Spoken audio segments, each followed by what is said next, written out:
Hello everyone, সকলকে আমার YouTube channel knowledge bank টুকেতে স্বাগত। আজকে আমি তোমাদের হাই মাদ্রাসার টেস্ট পেপার 2026-এর 12 দাগের কোশ্চিন অর্থাৎ ত্রিকোণমিতি থেকে যে 12 দাগের কোশ্চিন আসে, 12 দাগের যে ত্রিকোণমিতি থেকে কোশ্চিন আসে সেই সমস্ত কোশ্চিনের অ্যান্সার নিয়ে আমি আজকের ভিডিও আলোচনা করব।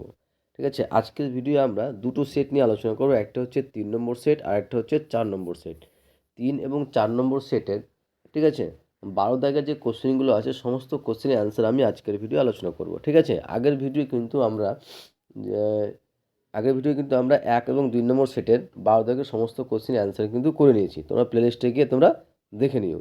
ঠিক আছে, আজকে যেটা করব সেটা হচ্ছে 3 নম্বর সেটের এবং 4 নম্বর সেটের। প্রথমে আমরা 3 নম্বর সেটের অঙ্কগুলো নিয়ে আলোচনা করব। তার আগে বলবো, চ্যানেল নতুন থাকলে চ্যানেলটিকে সাবস্ক্রাইব করে নিও এবং তার সাথে সাথে পাশে থাকা বেল আইকনটি ক্লিক করে নিও, যেন পরের ভিডিও দিলে তোমরা সেই ভিডিওটা নোটিফিকেশন সঙ্গে সঙ্গে পেয়ে যাও। ভালো লাগলে অবশ্যই বন্ধুদের সঙ্গে শেয়ার করবে এবং কমেন্ট করে জানাবে। ঠিক আছে, তাহলে শুরু করা যাক। প্রথমে আমরা 3 নম্বর সেট, পেজ হচ্ছে 171।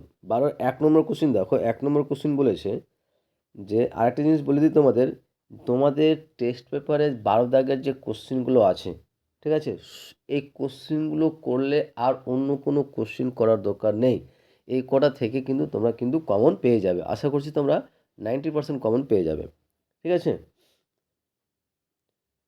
আর অন্য কোনো অঙ্ক করার দরকার নেই। তো এই কটা জিনিস করলে গেলে আশা করছি তোমরা কমন পেয়ে যাবে। ঠিক আছে, তো তোমাদের বলবো টেস্ট পেপারে যে কটা অঙ্ক আছে 12 দাগের অঙ্কগুলো সমস্ত অঙ্ক ভালো করে প্র্যাকটিস করে নাও। ঠিক আছে, তো প্রথম যে কোশ্চিন দেখো, বলেছে যে একটি সমকোণী ত্রিভুজের সূক্ষ্মকোণ দুটির অন্তর হচ্ছে 10 ডিগ্রি। একটি সমকোণী ত্রিভুজের সূক্ষ্মকোণ দুটির অন্তর হচ্ছে 10 ডিগ্রি। তো কোণ দুটির বৃত্তীয় মান নির্ণয় করো। কোণ দুটির বৃত্তীয় মান নির্ণয় করো। ঠিক আছে, তো বৃত্তীয় মান বলতে রেডিয়ানে প্রকাশ করতে বলেছে। তো এখানে দেখো একটা সমকোণী ত্রিভুজে, দেখো সমকোণী ত্রিভুজের একটা কোণ হচ্ছে 90 ডিগ্রি, আর বাকি দুটো কোণের সমষ্টি হয় কত, 90 ডিগ্রি হয়। ঠিক আছে, তো বাকি দুটো কোণের সূক্ষ্মকোণ দেওয়া আছে কত, অন্তর দেওয়া আছে 10 ডিগ্রি। তাহলে আমরা ধরলাম যে সূক্ষ্মকোণ দুটির মান হচ্ছে এক্স রেডিয়ানে ধরলাম, যেখানে এক্সটা বড় ওয়াইটা ছোট। যে সূক্ষ্মকোণ দুটির মান ধরলাম যে এক্স রেডিয়ান ও ওয়াই রেডিয়ান, যেখানে এক্সের মানটা ওয়াই থেকে বড়। তাহলে X plus Y is equal to কী লিখতে পারবো, X plus Y is equal to 90 degree. X plus Y, কারণ দুটি সূক্ষ্মকোণের একটা কোণ তো 90 ডিগ্রি হয়, যে সমকোণী ত্রিভুজে কিন্তু একটা কোণ 90 ডিগ্রি, বাকি দুটো কোণের সমষ্টি কত হয়, 90 ডিগ্রি হয়। তো সূক্ষ্মকোণ দুটির সমষ্টি π/2, রেডিয়ানে যেহেতু প্রকাশ করতে বলেছে, π/2। এবং তাদের অন্তর দেওয়া আছে কত, 10 ডিগ্রি দেওয়া আছে। তো 10 ডিগ্রিটাকে আমরা কী করলাম, রেডিয়ানে প্রকাশ করলাম।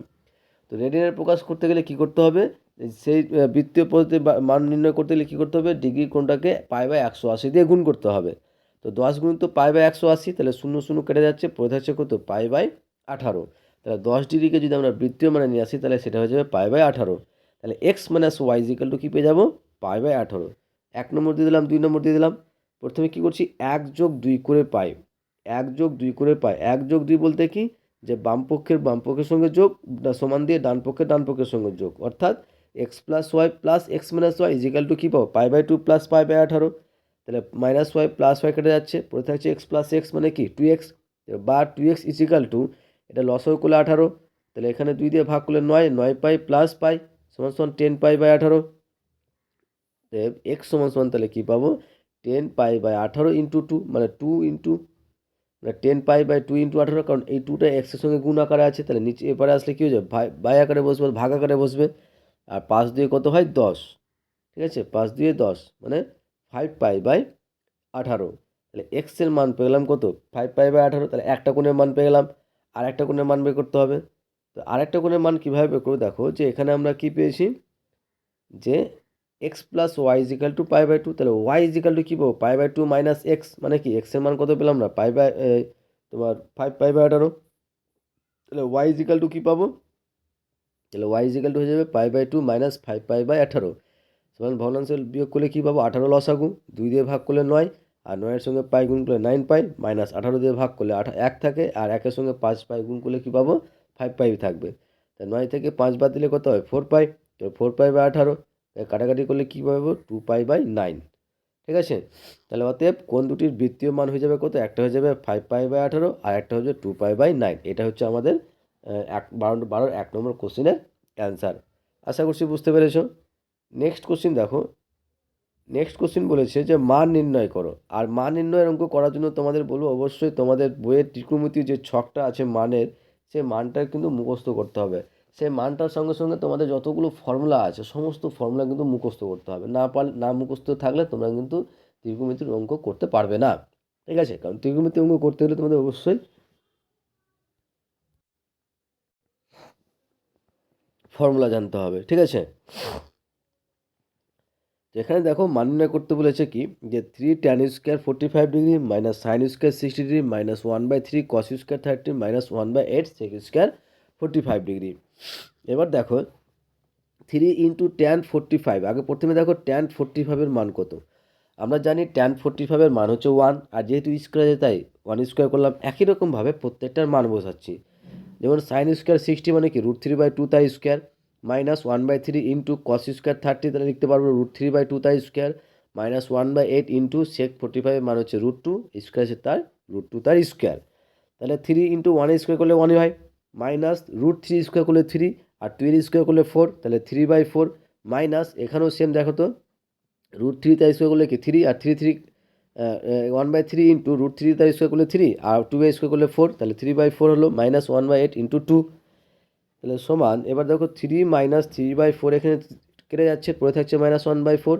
এখানে 2 1 2 4 2 8 মানে কি এখানেও মাইনাস 1/4 পড়ে থাকছে। পুরোটা লসাগু করলে কী পাবো, 4 লসাগু, তাহলে 12 মাইনাস 3 মাইনাস 1 পাবো। উপরে দেখো 12 মাইনাস এটি যোগ করলে কত 5, তো 12 থেকে 5 বাদ দিলে কত হয় 7, তো 7 এখানে ভুল লেগেছে, এখানে 7/4 হবে। ঠিক আছে, 7/4 হবে, কারণ 12 থেকে 5 বাদ দিলে 7, 7 5 12, তাহলে আমার অ্যান্সার হয়ে যাবে 7/4। ঠিক আছে, 7/4 হবে, এই হচ্ছে আমাদের অ্যান্সার। ওকে, নেক্সট 12 3 নম্বর কোশ্চিন দেখো। 12 3 নম্বর কোশ্চিন অলরেডি কিন্তু আমরা কিন্তু করে দেওয়া হয়েছে, আর এটা অঙ্কটা কিন্তু ভেরি ভেরি ইম্পর্টেন্ট। ঠিক আছে, ভেরি ভেরি ইম্পর্টেন্ট, এরকমটা ভালো করে প্র্যাকটিস করে নিও। যে যদি সাইন 70 ডিগ্রি সমান x/y হয়, তাহলে দেখাও যে sec 70 degree minus sine 73 degree equal to x² into √y² minus x²। এই অঙ্কটা অলরেডি সেট নম্বর 1, 1 নম্বর সেটের পেজ হচ্ছে 162, 12 3 নম্বর অঙ্কটা সেম। আর এইটার অঙ্ক কিন্তু অলরেডি করে দেওয়া হয়েছে, তোমরা প্লে লিস্টে গিয়ে তোমরা 1 নম্বর সেটের যে ভিডিও আছে সেটা কিন্তু সেখান থেকে দেখে নিও কীভাবে করা আছে। এটা অঙ্কটা কিন্তু ভেরি ভেরি ইম্পর্টেন্ট অঙ্ক, ভালো কোশ্চিন, পরীক্ষায় আসার চান্স অনেকটাই। নেক্সট এবার আসছি আমরা 4 নম্বর সেটের। 4 নম্বর সেট পেজ হচ্ছে 174। ঠিক আছে, 12 দাগের কোশ্চিন। তার আগে বলবো চ্যানেল নতুন থাকলে চ্যানেলটিকে সাবস্ক্রাইব করে নিও এবং তার সাথে সাথে পাশে থাকা বেল আইকনটি ক্লিক করে নিও, যেন পরের ভিডিও দিলে তোমরা সেই ভিডিওটা নোটিফিকেশন সঙ্গে সঙ্গে পেয়ে যাও। ওকে, আর তার সাথে বলবো এই অঙ্কটা কিন্তু বেশ ভালো অঙ্ক, ভেরি ভেরি ইম্পর্টেন্ট অঙ্ক, ভালো করে প্র্যাকটিস করে নিও। ঠিক আছে, এটাও অনেকটাই আসার চান্স আছে। তো বলা আছে এখানে যে যদি 1+4x² into cos X equal to 4x হয়, তাহলে দেখাও যে cos A plus cot A equal to cosec A plus cot A equal to 1+2x/1 - 2x। ঠিক আছে, তো দেওয়া আছে আমার 1+4x² cos A equal to 4x, তাহলে এখান থেকে আমরা কস এ বের করতে পারবো। তাহলে কসের মান কী হয়ে যাবে 4x/1+4x²। ঠিক আছে, কসের সমান পেয়ে যাবো 4x/1+4x²। তাহলে কসের সমান জানলে গেলে আমরা কি সাইনে বের করতে পারবো, যেখানে সাইনের মান কি হবে, সাইনের সমান ফর্মুলা যে √1 - cos²।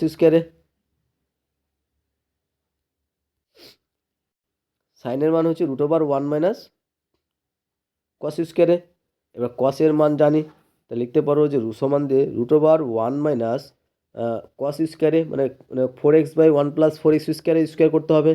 তাহলে 4x² করলে কি 16x², আর নিচে 1+4x² তার স্কোয়ার হয়ে গেল। তাহলে আবার লসাগু করবো, ভগ্নাংশের যোগ বিয়োগ যেভাবে করে, যে লসাগু কত হবে, যে √1 থাকলো, যে লসাগু হচ্ছে তোমার 1+4x² তার স্কোয়ার, তাহলে এখানে পড়ে থাকছে 1+4x² তার স্কোয়ার মাইনাস 16x²। নিচে তোমার দেখো এটা দেখো রুট আর স্কোয়ারটা কেটে যাচ্ছে, তাহলে নিচে শুধুমাত্র কী পড়ে থাকবে 1+4x², 1+4x² পড়ে থাকবে। আর উপরে দেখো যেটাকে আমরা লিখতে পারো এরকম যে 1+4x² তার স্কোয়ার মাইনাস 4 ইন্টু এ, মানে 1 ধরলাম, বি ধরলাম 4x²। তাহলে দেখো এই টার্মটা কিন্তু দেখো এই টার্মের সঙ্গে মিলে যাচ্ছে। ঠিক আছে, দেখো 16x², তাহলে গুণ করলে 16x² পাবো। তারপরে দেখো এই লাইনে দেখো এটার জায়গায় দেখো এটা একটা ফর্মুলা পড়ছে যে a প্লাস বি তার whole square minus 4ab। a plus B তার whole square minus 4ab formula আমরা জানি a মাইনাস বি তার হোল স্কোয়ার। তাহলে root over a minus B তার হোল স্কোয়ার মানে কি 1 মাইনাস 4x² তার স্কোয়ার। আর নিচে তো একটা রুট বাদ দিয়ে দিচ্ছি, 1 প্লাস 4x² আছেই। তাহলে এখানে তোমার রুট আর স্কোয়ার বাদ পড়ে থাকছে, তাহলে অ্যান্সার পাবো কত 1 minus 4x² by 1 plus 4x²। এটা পেলাম সাইন এর মান। ঠিক আছে, তাহলে কস এর মান এবং সাইনের মান পেয়ে গেলাম। এবার আমাদের লিখবো left hand side. Left hand সাইডে কী আছে যে কসেকে প্লাস কটে। তাহলে কসেকের জায়গায় লিখতে পারো 1 বাই সাইনে, আর কটের জায়গায় লিখতে পারো কসে বাই সাইনে। কারণ আমরা জানি ফর্মুলা এটা যে কসেকের ফর্মুলা হচ্ছে 1 বাই সাইনে আর কটের ফর্মুলা হচ্ছে কসে বাই সাইনে। এবার লসাগু করলে কী পাবো সাইনে লসাগু, তাহলে পড়ে থাকছে 1 প্লাস কসে। এবার আমরা কিন্তু মান জানি, সেই মানটা জাস্ট বসাবো। ঠিক আছে, তো 1 প্লাস কসে, কসের মান জানি 4x বাই 1 প্লাস 4x²। আর সাইনের মান পেলাম কত 1 minus 4x² by 1 plus 4x²। তাহলে ভগ্নাংশের যোগ বিয়োগ, উপরে ভগ্নাংশের যোগ নিচে ভগ্নাংশের যোগ। নিচে তো কিছু দরকার নাই, উপরে শুধু করতে হবে। লসাগু কত হবে 1 প্লাস 4x²। তাহলে পড়ে থাকবে কত 1 প্লাস 4x² প্লাস 4x। তাহলে এখান থেকে এই টার্মটা কেটে যাচ্ছে, তাহলে পড়ে থাকছে কি 1 প্লাস। এবার দেখো এই টার্মটাকে আমরা পূর্ণ বর্গাকারে সাজাচ্ছি। পূর্ণ বর্গাকারে বলতে a প্লাস বি তা হোল স্কোয়ার আকারে সাজাচ্ছি। কীরকম যে 1², যে 1কে 1² করলাম, তারপরে কী হয় প্লাস 2a মানে 1 ইন্টু বি, বি এর মান ধরলাম 2x প্লাস বি স্কোয়ার মানে 2x তার স্কোয়ার। দেখো এই টার্মটা কি সেম না। আর নিচে তোমরা দেখো লিখতে পারবো যে এইটা তো কেটে যাচ্ছে, পড়ে থাকে নিচে কত 1 মাইনাস 4x²। এটাকে লিখতে পারবো 1² মাইনাস 2x তার স্কোয়ার। এবার উপরে দেখো এটা আমরা লিখতে পারবো 1 প্লাস 2x তার স্কোয়ার। আর নিচে তোমার ফর্মুলা হচ্ছে a plus B into a minus B, মানে 1 plus 2x into 1 minus 2x। দেখো 1 প্লাস 2x একটা কেটে যাচ্ছে, তাহলে একটা পড়ে থাকছে উপরে 1 প্লাস 2x, একটা উপরে পড়ে থাকছে। তাহলে পাচ্ছি কি যে 1 plus 2x by 1 minus 2x। আর এটা তো আমাদের প্রমাণ করতে বলেছে, প্রুফ হয়ে গেল। আশা করছি বুঝতে পেরেছো। এবার নেক্সট কোশ্চিন দেখো 2 নম্বর কোশ্চিন। 2 নম্বর কোশ্চিন ইম্পর্টেন্ট, ভালো কোশ্চিন। যে প্রমাণ করো যে 1 minus tan square 30 by 1 plus tan square 30 equal to cos 60। আর এসব অঙ্ক করার জন্য অবশ্যই তোমাদের বলবো যে মান নির্ণয়ের অঙ্ক, যে মান নির্ণয় অঙ্ক করার জন্য তোমাদের যে ফর্মুলা অর্থাৎ মান যেগুলো আছে ছকটা তোমাদের বইয়ে, সেই ছকটা মুখস্থ করতে হবে। ঠিক আছে, তো এখানে দেওয়া আছে যে প্রমাণ করতে বলেছে, তো লেফট হ্যান্ড সাইড প্রথমে লিখে দিলাম যে লেফট হ্যান্ড সাইড কী হচ্ছে 1 minus tan square 30 by 1 plus tan square 30। এবার দেখো ট্যান 30 মান জানতে হবে। ট্যান 30 মান হচ্ছে কি বলতো 1 বাই √3। তাহলে 1 মাইনাস ট্যান স্কোয়ার 30, তাহলে কী হবে 1 বাই √3 তার স্কোয়ার বাই 1 প্লাস 1 বাই √3 তার স্কোয়ার। তাহলে সমান 1 minus 1 by 3 by 1 plus 1 by 3। তাহলে উপরে ভগ্নাংশের বিয়োগ নিচে ভগ্নাংশের যোগ করলে কী পাবো 3 মাইনাস 1 বাই 3, আর নিচে পাবো 3 প্লাস 1 বাই 3। তাহলে 3 কেটে যাচ্ছে, আর 3 থেকে 1 বাদ দিলে 2, আর 3 থেকে 1 যোগ করলে 4, তাহলে 2/4 সমান হচ্ছে 1/2। ঠিক আছে, 1/2। আর রাইট হ্যান্ড সাইড cos 60, আর cos 60 মান জানি আমরা 1/2। তাহলে অতএব left hand side equal to right hand side, proof. Answer proof হয়ে গেল। নেক্সট কোশ্চিন দেখো, আর নেক্সট কোশ্চিন হচ্ছে, আর এই ভিডিও হচ্ছে লাস্ট কোশ্চিন। তাহলে 4 নম্বর সেট, 1 নম্বর 2 নম্বর এবং 3 4, এই 4টা সেটে কিন্তু আমাদের 12 দাগের কোশ্চিন অ্যান্সার কমপ্লিট আজকের এই ভিডিওর মাধ্যমে। তার আগে তোমাদের বলবো যে চ্যানেল নতুন থাকলে চ্যানেলটিকে সাবস্ক্রাইব করে নিও এবং তার সাথে সাথে পাশে থাকা বেল আইকনটি ক্লিক করে নিও, যেন পরে ভিডিও দিলে তোমরা সেই ভিডিওটা নোটিফিকেশন সঙ্গে সঙ্গে পেয়ে যাও। ভালো লাগলে অবশ্যই বন্ধুর সঙ্গে শেয়ার করবে এবং কমেন্ট করে জানাবে।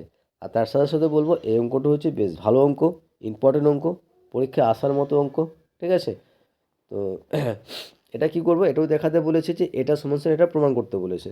তো left hand side right hand side করে নিচ্ছি। তো লেফট হ্যান্ড সাইডে দেখো কী আছে যে cos square 22 degree into cot square 68 degree. তাহলে কসেক স্কোয়ার দেখো 22 ডিগ্রির পরিবর্তে লিখতে পারো 90 ডিগ্রি মাইনাস 68 ডিগ্রি, আর কট স্কোয়ার 68 থাকলো। এবার কসেক স্কোয়ার 90 মাইনাস 68 ডিগ্রি লিখতে পারো সেক স্কোয়ার 68, কারণ আমরা জানি যে কসেক 90 মাইনাস থিটা মানে কি সেক থিটা। তাহলে sec square 68 degree into cot square 68 degree. আবার সেক স্কোয়ার 68 পরিবর্তে লিখতে পারো আমরা 1 বাই কস স্কোয়ার 68 ডিগ্রি। তোমাদের আগে বলেছি এ ধরনের অঙ্ক করতে গেলে আমাদেরকে ফর্মুলা মুখস্থ রাখতে হবে। সেক স্কোয়ার 68 পরিবর্তে লিখতে পারো আমরা 1 বাই কস স্কোয়ার 68 ইন্টু, আর কট স্কোয়ার 68 পরিবর্তে লিখতে পারো cos square 68 by sine square 68। তাহলে কস স্কোয়ার 68 কেটে যাচ্ছে, পড়ে থাকছে কত 1 বাই সাইন স্কোয়ার 68। আবার 1 বাই সাইন স্কোয়ার 68 পরিবর্তে লিখতে পারো আমরা কসেক স্কোয়ার 68 ডিগ্রি। তাহলে এটা আমরা লেফট হ্যান্ড সাইডের মানটা পেলাম কসেক স্কোয়ার রুট এটি। তাহলে রাইট হ্যান্ড সাইডে আমাকে কসেক স্কোয়ার রুট নিয়ে আসতে হবে। তো রাইট হ্যান্ড সাইডে কী দেওয়া হচ্ছে দেখো, যে sine square 22 degree plus sine square root plus cos square root degree. তাহলে সাইন স্কোয়ারে 22-এর পরিবর্তে লিখতে পারো 90 - 68 আগের মতোই, plus sine square root plus cot square root degree. এবার দেখো সাইন স্কোয়ার 90 - 68 মানে লিখতে পারবো আমরা cos square root degree plus sine square root degree, আর cos square plus sine square root ডিগ্রির পরিবর্তে লিখতে পারবো 1, কারণ আমরা জানি sine square theta plus cos square theta সমান সমান হচ্ছে 1। তাহলে cos square root plus sine square root সমান সমান 1 প্লাস কট স্কোয়ার রুট থাকলো, আবার 1 প্লাস কট স্কোয়ার রুটের ফর্মুলা আমরা জানি কসেক স্কোয়ার রুট। তো ফর্মুলা তোমাদের অবশ্যই জানা জরুরি, বিশেষ করে ত্রিকোণমিতির অঙ্ক করার জন্য একদম মাস্ট লাগবেই। তো এই হলো আমাদের প্রমাণ। তাহলে অতএব লিখে দেবে left hand side is equal to right hand side proof. তোমরা লেফট হ্যান্ড সাইড আর রাইট হ্যান্ড সাইডের পরিবর্তে বাম পক্ষ আর ডান পক্ষ লিখতে পারো, ঠিক আছে। তো তোমরা সেটা লিখতে পারো। এই গেলো আমাদের 3 এবং 4 নম্বর সেটের 12 দাগের কোশ্চেন অ্যান্সারগুলো। শেষে বলবো, তোমাদের চ্যানেল নতুন থাকলে চ্যানেলটিকে সাবস্ক্রাইব করে নিও এবং তার সাথে সাথে পাশে থাকে বেল আইকনটা ক্লিক করে নিও, যেন পরের ভিডিও দিলে তোমরা সেই ভিডিওটা নোটিফিকেশন সঙ্গে সঙ্গে পেয়ে যাও। এবং ভালো লাগলে অবশ্যই বন্ধুদের সঙ্গে শেয়ার করবে, কমেন্ট করে জানাবে, ঠিক আছে। ওকে, থ্যাংক ইউ ভিডিওটা দেখার জন্য।